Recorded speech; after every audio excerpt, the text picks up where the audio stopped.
Baik,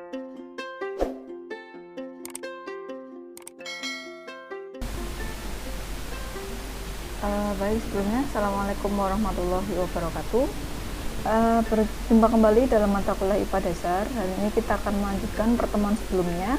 Kita masih membahas terkait dengan hakikat sains, yaitu dimensi, yaitu science and its interaction with science and technology. Jadi hubungannya antara sains, teknologi, dan juga masyarakat atau society. Oke, kemarin kita sudah membahas terkait dengan revolusi industri dan juga society 5.0 ya. Jadi sebenarnya apa sih hubungan antara sains, teknologi, dan juga masyarakat ini sendiri?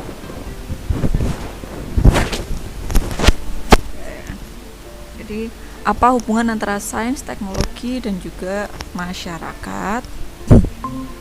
Seperti kita ketahui bahwa sains merupakan ilmu dasar ya. Jadi sains ini merupakan ilmu sebagai fondasi untuk pengembangan teknologi atau ilmu-ilmu teknik sebagai ilmu terapan dari sains. Jadi antara sains teknologi itu tentu saja harus memberikan dampak atau manfaat bagi masyarakat atau society. Oke. Nah, kalau kita hubungkan antara sains, kemudian teknologi dan juga masyarakat, maka akan muncul istilah yaitu revolusi industri 4.0 dan society 5.0. Oke, kemarin kita sudah bahas sedikit ya tentang revolusi industri. Jadi, sains itu adalah ilmu yang dasar, tadi saya katakan ya.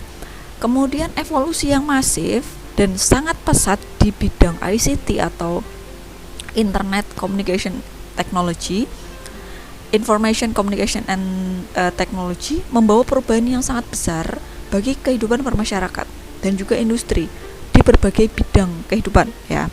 Nah, transformasi digital inilah kemudian bisa menghasilkan nilai-nilai baru yang kemudian akan menjadi pilar dalam kebijakan industri dan juga kemasyarakatan. Nah, kalau kita bicara tentang industri dan juga kemasyarakatan, maka akan muncul istilah revolusi industri.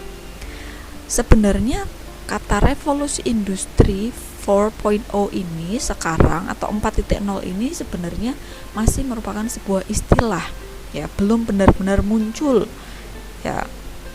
Revolusi industri sendiri kita ketahui muncul di akhir abad ke-17 ya, di mana revolusi industri ini dimulai dengan penemuan mesin uap di Inggris. Nah, revolusi industri 4.0 berarti kita sudah 4 kali ada revolusi di bidang industri gitu. Dari gambar ini kita akan melihat bagaimana hubungan antara revolusi industri dan juga kemasyarakatan atau society 5.0. Society 5.0 itu sendiri juga sebenarnya merupakan sebuah istilah ya yang diluncurkan oleh pemerintah Jepang. Nanti kita akan bahas. Jadi keduanya ya, baik itu revolusi industri maupun society 5.0 sebenarnya masih sebuah istilah saja, terminologi yang dikembangkan baru-baru ini. Oke, kalau kita bisa lihat di sini ya, revolusi industri itu sudah berkembang 4 kali. Nah, di akhir abad ke-18, 1784 berarti abad ke-18 itu ditandai dengan munculnya mesin uap. Kemudian pada tahun 1870 itu revolusi industri yang kedua dengan adanya ciri mass production, kemudian electrical energy atau energi listrik.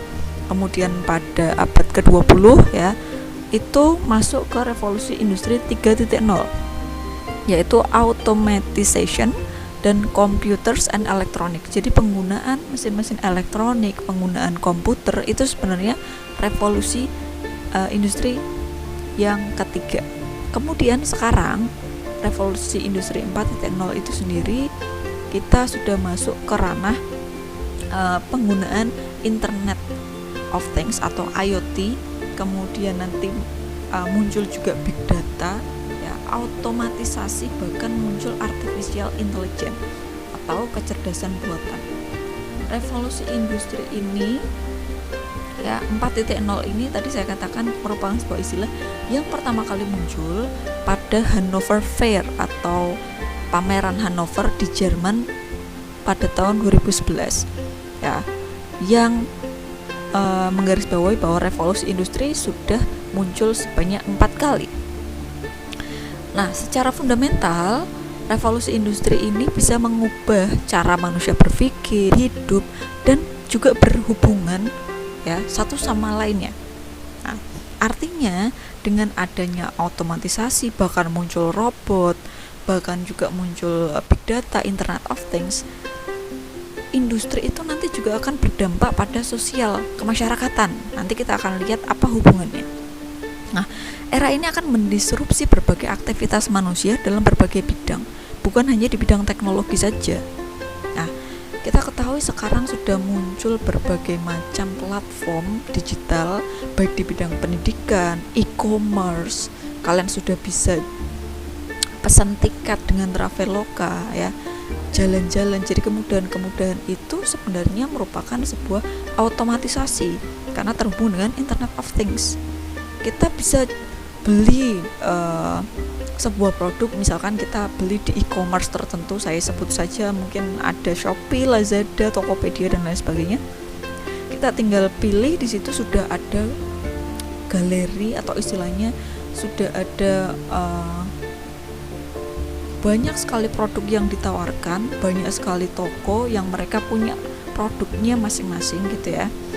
Kemudian kita tinggal pilih, kemudian sudah juga terintegrasi dengan pembayaran secara elektronik. Kita tidak perlu lagi apa istilahnya membayarnya via pos misalnya, tapi kita bisa secara elektronik dengan sistem tertentu ya, virtual account-nya seperti apa, pembayaran secara virtual. Kemudian juga mereka sudah secara otomatis mengirimkan barang tersebut ke kita. Jadi e-commerce ini sebenarnya adalah salah satu bukti revolusi industri itu sendiri yang berdampak pada bidang ekonomi. Kemudian sosial, yaitu bidang kesehatan misalnya. Sekarang kalau kalian datang ke rumah sakit ya, kalian misalnya ingin berobat ke rumah sakit umum pusat, kalian harus bikin rujukan. Ternyata rujukan itu kalau dulunya itu berbasis kertas, sekarang sudah terintegrasi, jadi sudah ada sistemnya dan ini sudah otomatis. Namanya siapa, kodenya seperti apa, jadi semuanya sudah terintegrasi. KTP kalian itu merupakan sebuah chip.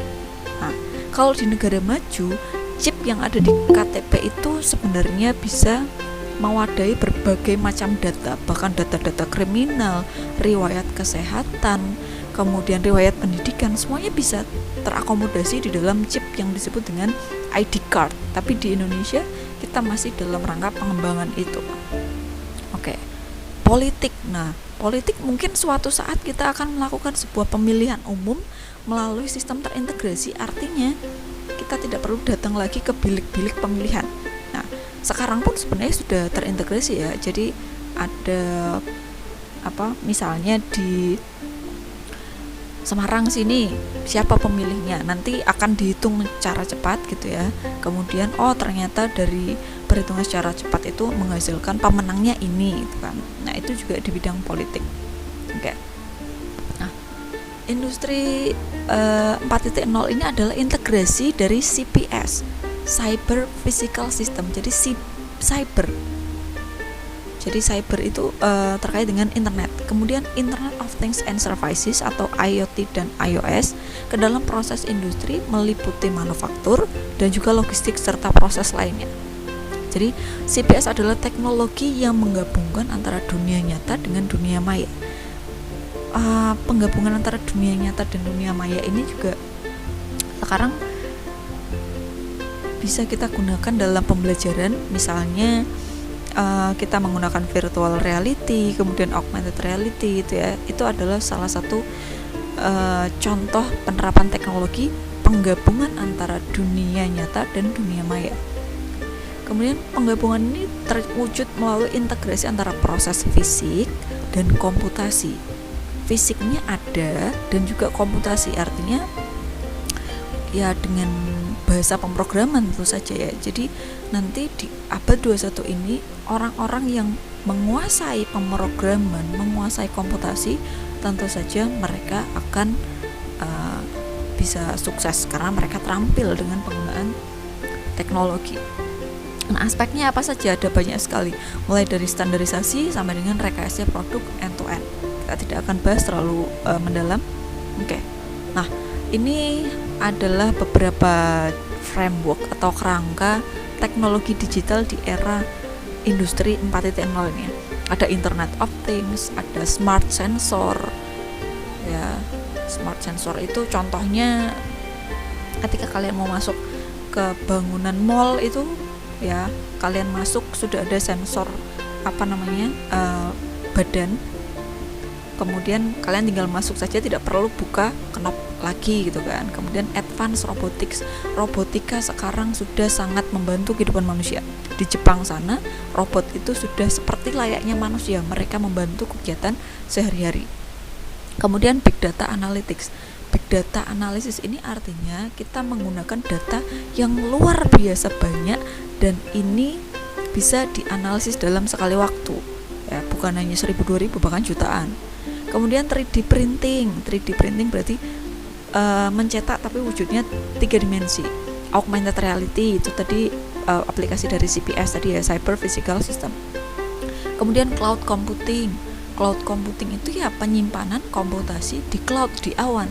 Jadi penyimpanan data-data kalian di drive itu merupakan salah satu contoh dari cloud computing, di repository. Jadi mungkin suatu saat kita sudah tidak butuh lagi yang namanya hard disk atau juga flash disk ya. Kemudian location detection, ada GPS, itu adalah contoh teknologi digital di industri 4.1 yang kemudian bisa saling terintegrasi satu sama lain. Oke. Nah, aspek industri 4.0 ini yang tadi kita lanjutkan saja.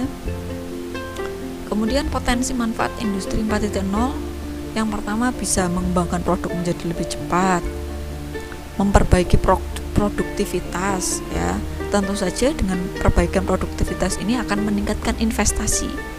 Nah, kemudian produk yang dikembangkan itu bisa semakin banyak, beragam ya.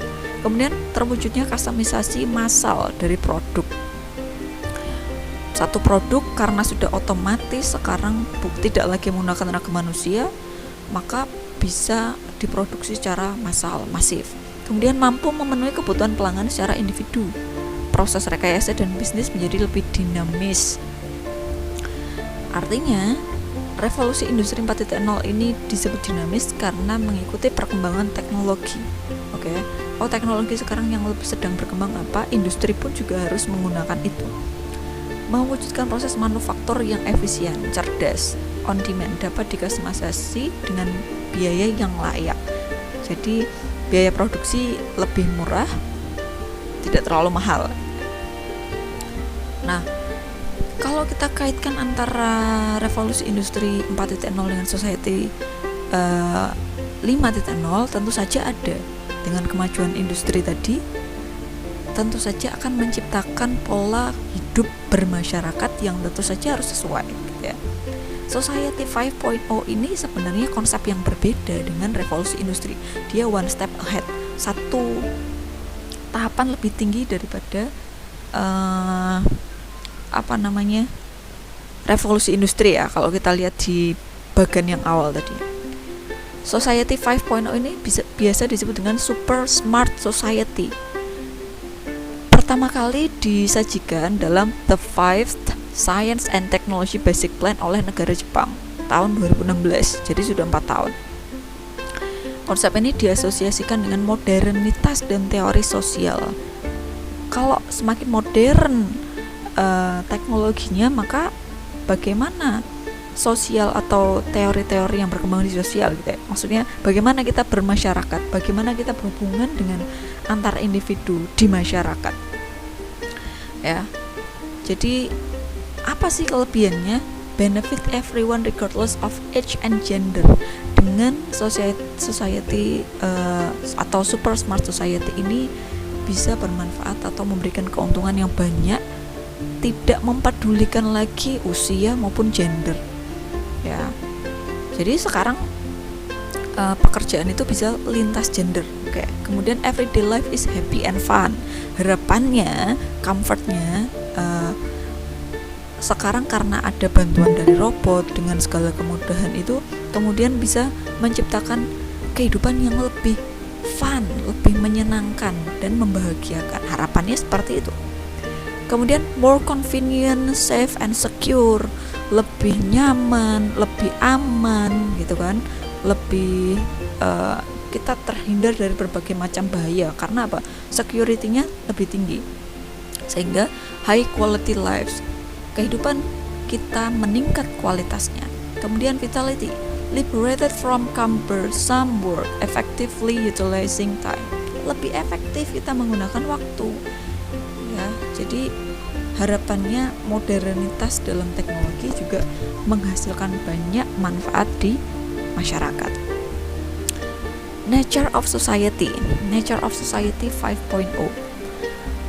Ini digital technology and data should be utilized to create a society where people lead diverse lifestyles and pursue happiness in their own ways. In the future, humans will require imagination to change the world and creativity to materialize their ideas. Society 5.0 will be an imagination society.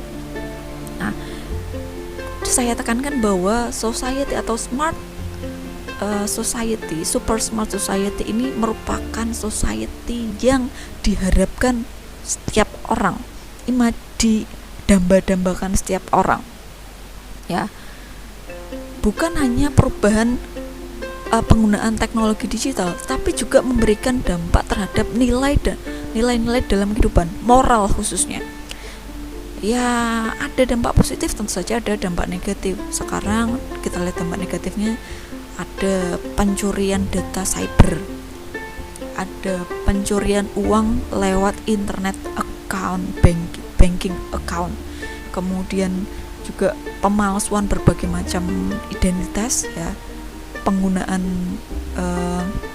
teknologi yang kurang benar, kemudian akun-akun kita karena semuanya sudah terintegrasi sedemikian rupa ya, maka kemudian bisa dihack oleh orang. Bahkan akun WhatsApp saja sekarang bisa dihack orang, ngaku-ngaku. Kemudian ini juga kalian harus hati-hati, banyak sekali ditemukan, misalnya di salah satu grup kemarin saya sempat ya, salah satu grup itu ternyata ada salah satu anggota yang akun WhatsApp-nya itu dihack oleh orang. Dia ngaku-ngaku sebagai pemilik akun itu dan meminta untuk ditransfer uang.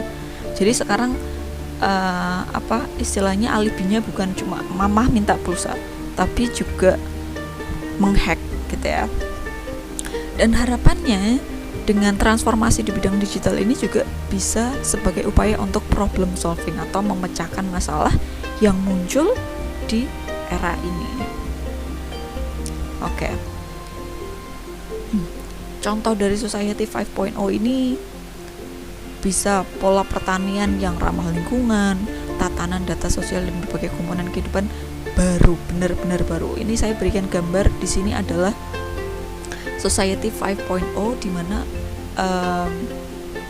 tadi di revolusi industri itu orang menggunakan robot ya, advanced robotics. Di Society 5.0 ini bagaimana robot itu bisa berinteraksi dengan manusia. Jadi nanti kita akan hidup berdampingan dengan robot ya. Jadi mungkin kita bisa bayangkan ada film Transformer itu benar-benar nyata. Jadi robot itu bukan sekedar imajinasi, tapi bisa benar-benar berdampingan dengan kita. Jadi Society 5.0 ini adalah masyarakat super pintar, di mana teknologi seperti big data ya miriplah dengan revolusi industri tadi, tapi lebih ditekankan pada segmen sosial kemasyarakatan. Lalu bagaimana hubungan antara sains, teknologi, masyarakat kalau kita kaitkan dengan pembelajaran? Oke, kita lihat. Sains teknologi. Salah satu bentuk pendidikan yaitu ada STEM, Science, Technology, Engineering, and Mathematics. Ini adalah integrasi dari 4 mata pelajaran atau 4 disiplin ilmu gitu ya. sains IPA, teknologi berarti nanti kita hubungan dengan teknologi atau teknik, kemudian engineering itu tekniknya, mathematics itu berarti matematika. Jadi STEM itu adalah Science, Technology, Engineering, and Mathematics. Is one of the most appropriate models to be applied in teaching and learning activities as an effort to cultivate for CS. Jadi pendidikan STEM ini tadi ya, yang mengintegrasikan, mengkombinasikan 4 disiplin ilmu dalam sekali waktu adalah model yang dirasa paling cocok untuk mengimplementasikan, untuk mengaplikasikan pembelajaran, aktivitas pembelajaran sebagai upaya untuk meningkatkan atau cultivate 4CS. 4CS itu apa? Keterampilan 4C. Ada creativity, collaboration, critical thinking, and communication. Untuk siapa? Untuk pembelajar, untuk siswa. Nah, jadi kalau kita lihat STEM ini memiliki karakter, selain daripada dia mengintegrasikan Science, Technology, Engineering, and Mathematics, bisa dikombinasikan dengan model pembelajaran yang lain. Nah, bisa diberikan dengan berbasis proyek, inquiry atau penemuan, inquiry atau penyelidikan, kemudian discovery atau penemuan, dan fokus pada pembelajaran interdisipliner berkaitan dengan kegiatan dan masalah yang berkaitan dengan kehidupan sehari-hari.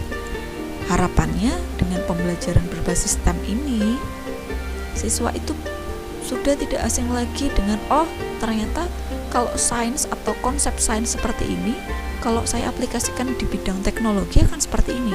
Kemudian saya gunakan untuk memecahkan masalah di kehidupan sehari-hari seperti apa, ya.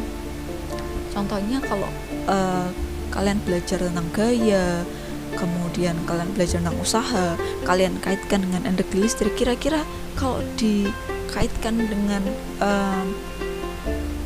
teknologi kan seperti apa? Ya. Pembelajaran berbasis STEM ini lebih menekankan pada penguasaan keterampilan daripada konsep, ya, untuk menyelesaikan masalah di dunia kerja maupun di dunia nyata. Contohnya ya tadi mendesain prototipe PLTA yang membutuhkan keterampilan Science, Technology, Engineering, and Mathematics dalam waktu yang bersamaan. Nah, ini adalah beberapa contoh alat peraga yang mengkombinasikan keterampilan atau konsep Science, Technology, Engineering, and Mathematics. Di sini ada contoh Jelly Bean STEM Structures. Jadi STEM structures di sini ini bisa dikatakan sebagai struktur atau struktur bangun dari senyawa apa misalnya, ya. Misalnya kita pengen membuat anak-anak itu tertarik untuk belajar tentang unsur senyawa campuran, kan? Senyawa H2O itu strukturnya seperti apa, atau rumus bangunnya seperti apa. Kita buat dengan cara yang menarik, gitu kan. Kemudian ada baterai dari buah-buahan, ya. Di sini tentu saja sainsnya muncul, kita belajar tentang listrik. Kemudian teknologi dan matematikanya apa? Kita melakukan pengukuran, gitu ya. Kemudian membuat propeller car. Propeller car ini kalau kalian pernah semasa anak-anak dulu kalian belajar pernah bermain itu loh, mainan yang diputar-putar itu, mainan anak-anak itu yang diputar-putar, kemudian setelah itu mereka akan jalan sendiri, itu namanya propeller car. Ini konsepnya sama lah. Kemudian setelah STEM ada juga STEAM, Science, Technology, Engineering, Arts, and Mathematics. The addition of arts to STEM to create STEAM is about incorporating creative thinking and applied arts in real situation. Penambahan art atau seni dalam STEM tadi semata-mata untuk meningkatkan keterampilan berpikir kreatif dan mengaplikasikan art atau seni dalam situasi yang lebih real. Ya. Bagaimana caranya mengaplikasikan atau mengintegrasikan sains yang kaku sekali dengan art. Nah, itu keterampilan yang luar biasa, butuh kreativitas. Kan, art isn't just about working in a studio. Art atau seni bukan sekedar kalian itu membuat painting atau melukis di studio, bukan sekedar menyanyi, bukan sekedar menari, tapi bagaimana kalian menghidupkan bumi ini dengan keindahan. Art is about discovering and creating ingenious ways of problem solving, integrating principles or presenting information.